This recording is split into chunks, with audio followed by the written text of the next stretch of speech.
Hi everyone and welcome back. So today's video is going to be a paint video for this 1982 vintage Harrier kit that I have made. I did do a build video for it. Unfortunately, somehow I managed to delete the whole video. So we are completely stuck with just the paint guide for now.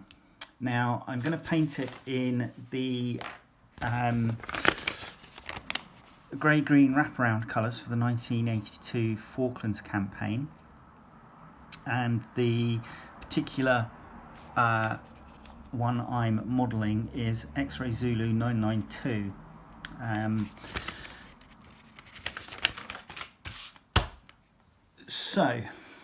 As you can see, I've already based the model in a green undercoat.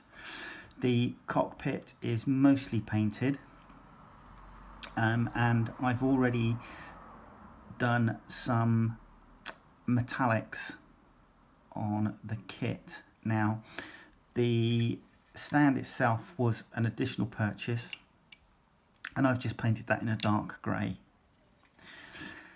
So what have I done? Just going over the build.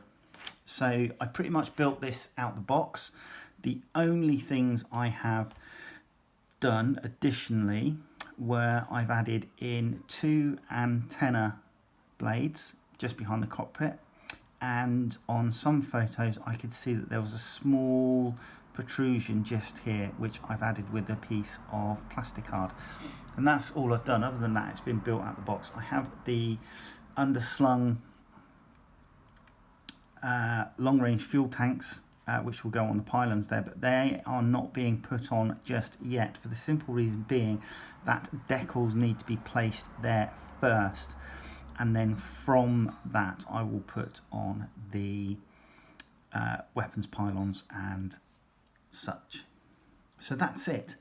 The paints I'm going to use are Citadel from Games Workshop. I'm going to use the green, I'm going to use Wire Flesh, and the grey I'm going to use Rust Grey. So Wire Flesh and Rust Grey, those are the ones that I'm probably going to be most happy with using at the moment, although I can change that if I so wish. Anyway, that's that. The next thing I'm going to do is try and mark out as accurately as possible the pattern from the paint guide, and hopefully that will be something which won't take up too much time.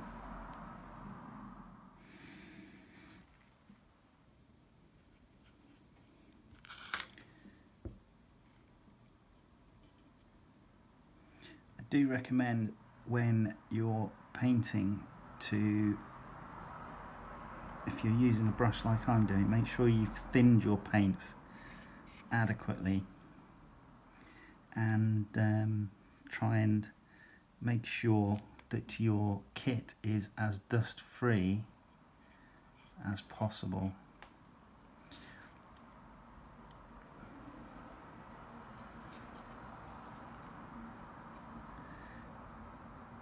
The other thing I do is when I'm trying to mark off and match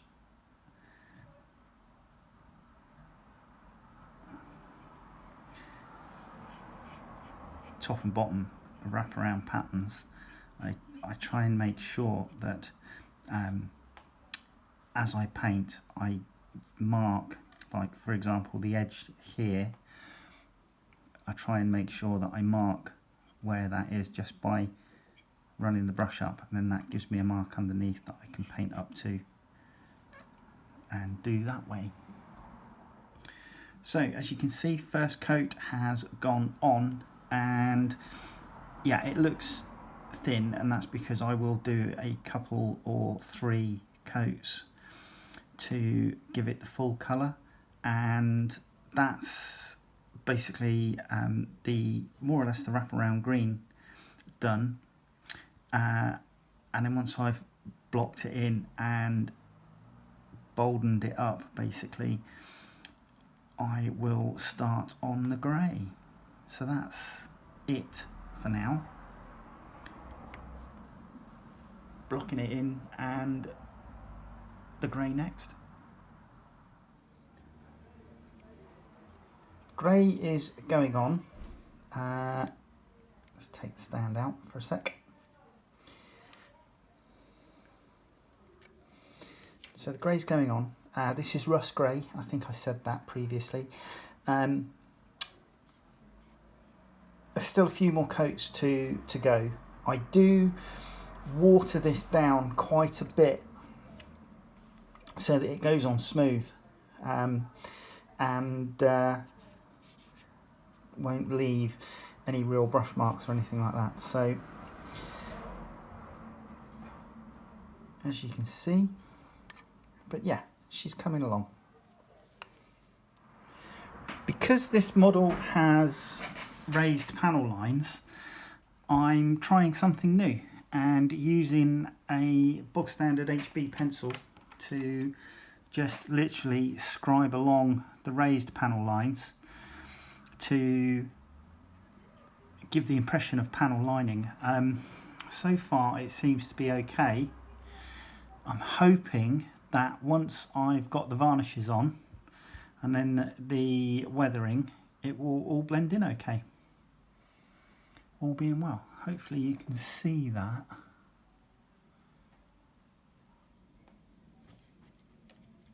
Some of the things that I have done, the long range fuel tanks aren't glued on and the canopy is not glued on yet.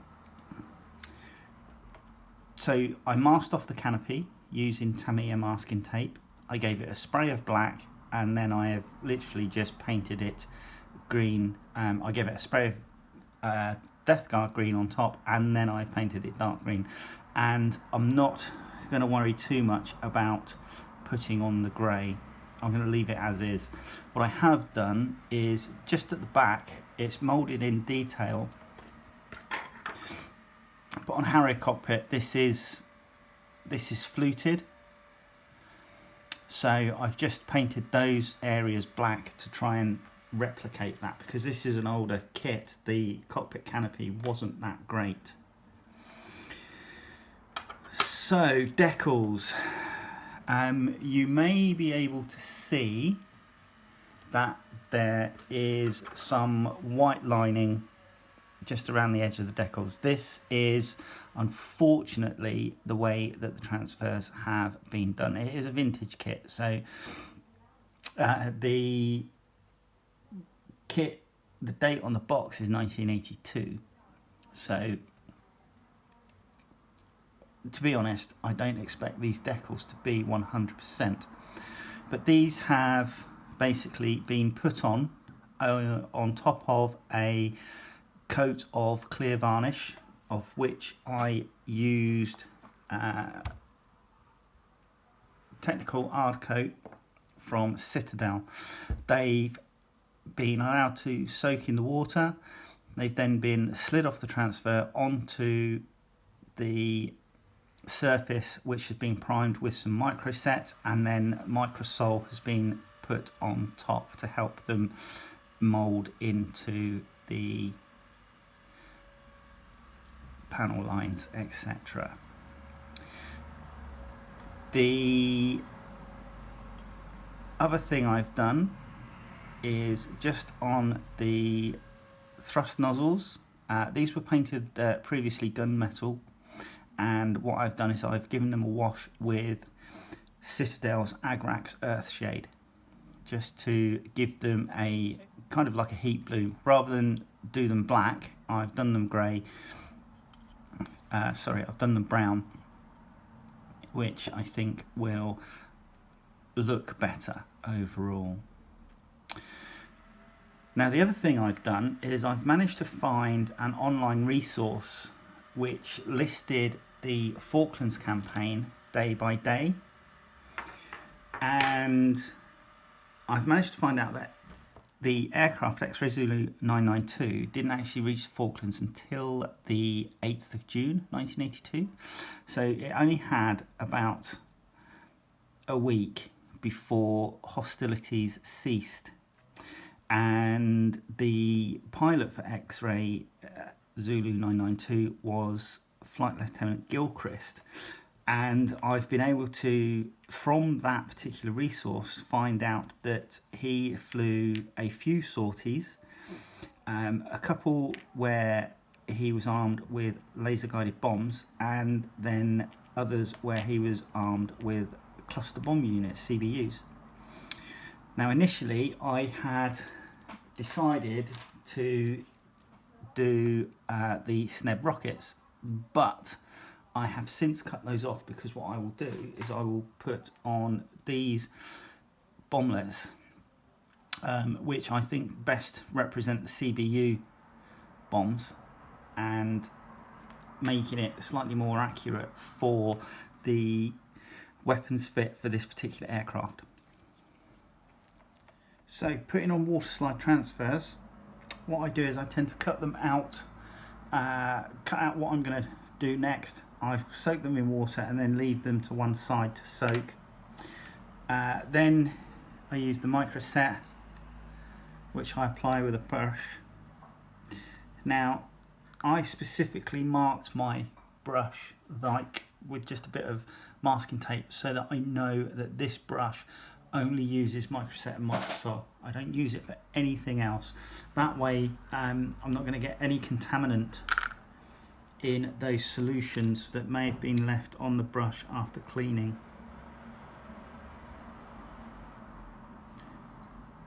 So once that's done, I get the item, the decal I'm going to put on, and then just slide it into position where I need it. And then I just use a little bit, either a little bit of kitchen towel to dab off the worst of the moisture, or I'll use a cotton bud. And then once that's done, I will then just pop on some microsol on top to just help it set in place.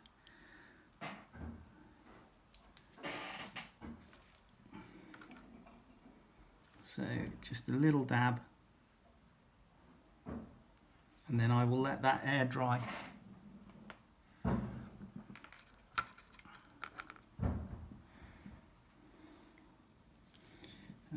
So yeah, as I say, just a little dab, and then I will let that air dry.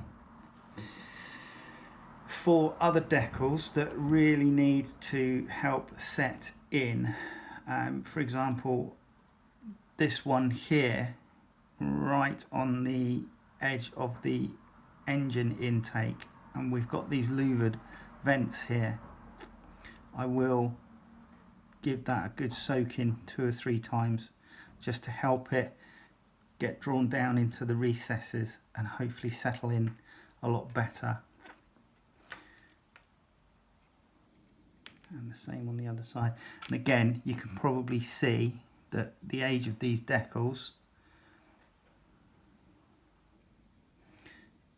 there's a little bit of white line on it just there, but I can live with that. As I say, at the start of this build, it was very much a case of pretty much out of the box build was how I was going to do this. So, and that's how I do my decals. Okay, so let's move on. I am going to do a little bit more weathering. I've put all the decals on now. So as you can see, the ones on the underside look really good. The whole model has had a spray coat of matte varnish from Army Painter, and what I'm going to do is I'm just going to hopefully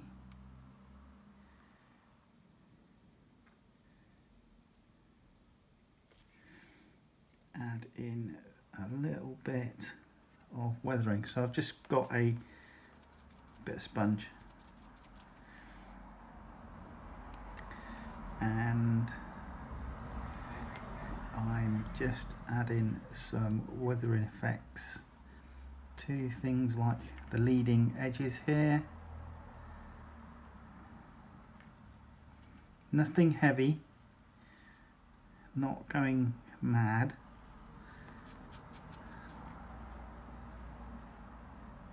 But just enough to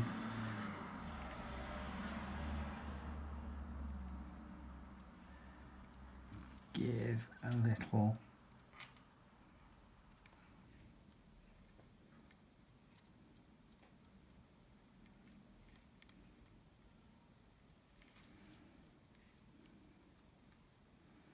highlight on there.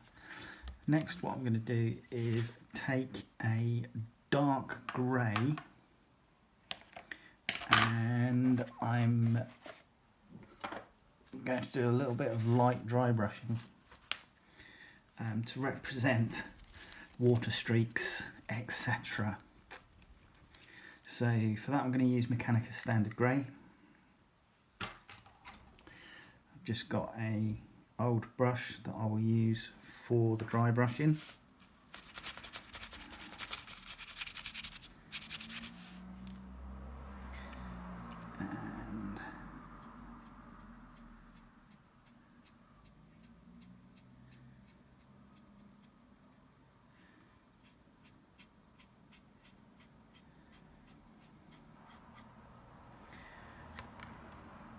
Again, I'm looking at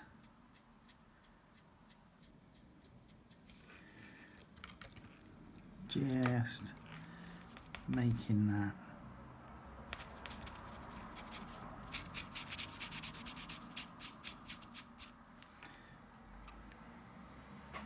on these edges as they would be, I feel, the main areas that would get caught.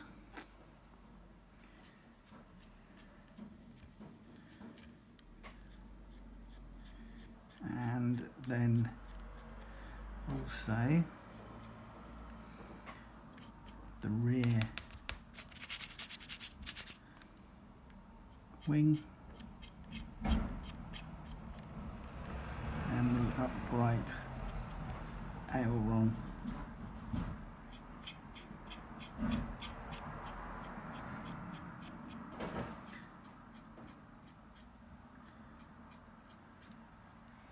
So I am literally just keeping it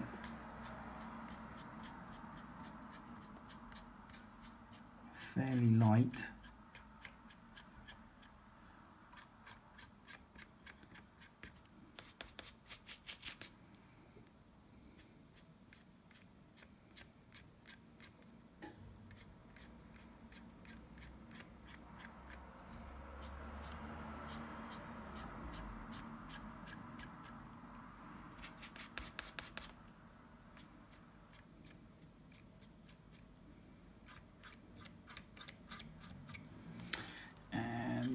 Also do the underside.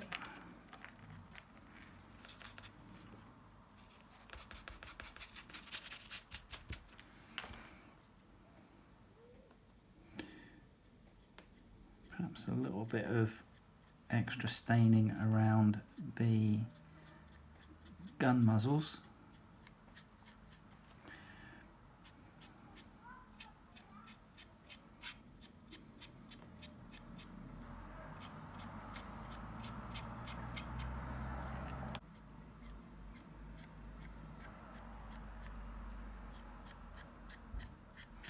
So the aircraft, the pictures, although they're black and white, that I've seen of Harriers in the Falklands, they do still look pretty weathered. That South Atlantic weather was pretty harsh on these machines, and coupled with the issues of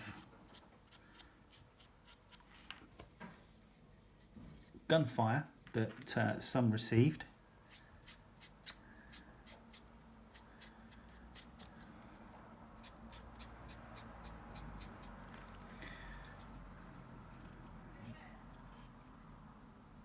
They were, by the end of it, looking quite battered.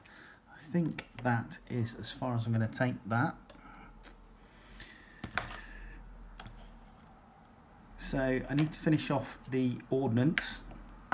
As I said earlier, I've changed the armament from the SNEB rocket pods to cluster bomb units. I will get these sprayed up and painted. These I will paint in more of a olivey military green because they're ordnance rather than the standard dark green of the aircraft itself. And I will glue the canopy on using a touch of PVA so as not to mist it up using super glue. Okay. The Harrier is finished, and I'll just talk you through some of the last bits I did. So the fuel tanks I painted, and I've just lightly added some chipping effects onto them. And as I previously mentioned, I got rid of the rocket pods that I was originally going to put on here and use cluster bomb units. I'll put in the description information that I found out about the aircraft, but essentially its main armament when it was on sorties within the Falklands Campaign, the last few days of the Falklands Campaign, were either laser guided bombs or cluster bomb munitions. So I have depicted cluster bombs here. Hopefully the basic tooling for this old kit of Airfix leaves a little bit to the imagination, but I'm going to say that the bombs that were included look like cluster bomb units, so I've just given them a yellow banding on that. All the decals are on, and essentially what happened was after putting those on, I then went over them with the gloss varnish again, and then did the Army Painter matte varnish spray over the top to protect it, and that's it. It's an Airfix kit of its age.